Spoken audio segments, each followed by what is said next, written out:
ভাই আজকে তো বৃহস্পতিবার 18/9/2025। এই আদার পাল্লা কত করে এটি পাইকারি? চায়না আদা 600 টাকা পাল্লা। আর এই যে পেঁয়াজ, দেশি পেঁয়াজ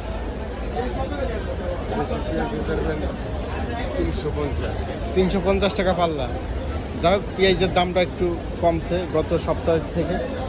আজকে বৃহস্পতিবার, তারপরও বৃহস্পতিবারের দাম একটু বেশি থাকে, তারপরও দামটা খুবই কম। এদিকে লোকজন নাই আড়তে। বৃহস্পতিবার হিসাবে লোকজন থাকার কথা বেশি, কিন্তু লোকজন খুবই কম। এই একটা আছে, এটা গোল পেঁয়াজ, এটাও বাংলাদেশের পেঁয়াজই। এটা 320 টাকা পাল্লা। এই যে চায়না রসুন, এটা 130 টাকা কেজি বড় রসুন। আর এই যে দেশি রসুন 100 টাকা কেজি পাইকারি। তো আমার কাছে আজকে সব মিলিয়ে খুবই ভালো লাগলো। দোকানদার ভাইও খুব ভালো মানুষ এবং হাসিটা খুব সুন্দর, খুবই একজন ভালো মানুষ।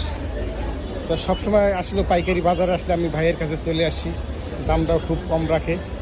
যাত্রাবাড়ি খুবই আমার কাছে ভালো লাগলো।